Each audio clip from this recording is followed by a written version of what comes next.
मंत्रालयाच्या 7व्या मजल्यावरती उपमुख्यमंत्री एकनाथ शिंदे यांचा समन्वय कक्ष जो आहे तो आता देण्यात आलेला आहे। हे आपण पाहतो की मुख्यमंत्री यांची जी वॉर रूम आहे त्या वॉर रूमच्या बाजूलाच उपमुख्यमंत्री एकनाथ शिंदे यांचा समन्वय कक्ष असणार आणि येत्या काळात त्यांच्याकडे असणारी जी मोठी खाती आहेत त्या खात्यांतर्गत येणारे जे काही महत्त्वाचे प्रकल्प आहेत त्या प्रकल्पांचा सगळा आढावा या समन्वय कक्षाच्या माध्यमातून घेतला जाणार आहे। 6व्या मजल्यावरती मुख्यमंत्र्यांचं आणि उपमुख्यमंत्र्यांची कार्यालय होती, मात्र 7व्या मजल्यावरती आपण पाहतोय की मुख्यमंत्र्यांची वॉर रूम होती आणि अजित पवार यांचं देखील का दालन एक होतं।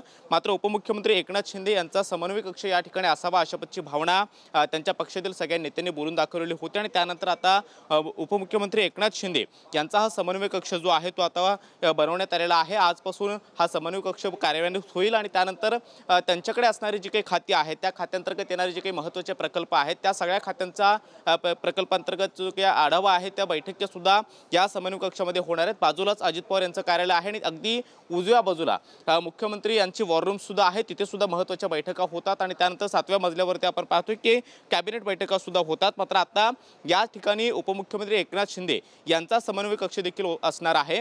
उद्योगमंत्री त्यांनी देखील काल जी काही प्रतिक्रिया दिलेली होती त्यावेळी असं सांगितलं होतं उदय सामंत यांनी की आमचा समन्वय कक्ष जो आहे तो 7व्या मजल्यावरती आता होणार आहे आणि येत्या काळात काही महत्त्वाच्या बैठका त्या ठिकाणी होतील आणि त्या बैठकांच्या माध्यमातून जे काही महत्त्वाचे प्रकल्प आहेत त्या प्रकल्पांचा आढावा घेतला जाईल आणि अखेर हा समन्वय कक्ष जो आहे तो आता कार्यान्वित झालेला आहे। मंत्रालयाच्या 7व्या मजल्यावरती उपमुख्यमंत्री एकनाथ शिंदे यांचा हा समन्वय कक्ष आपल्याला पाहायला मिळतो आहे। आजच हा समन्वय कक्ष उघडला जाईल आणि त्यानंतर येत्या काळात अनेक महत्त्वाच्या बैठका या समन्वय कक्षाच्या माध्यमातून घेतल्या जाणार आहेत।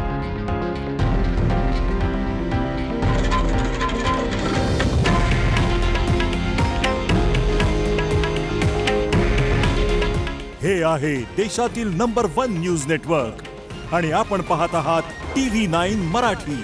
काळजी तुमची, हित महाराष्ट्राचं।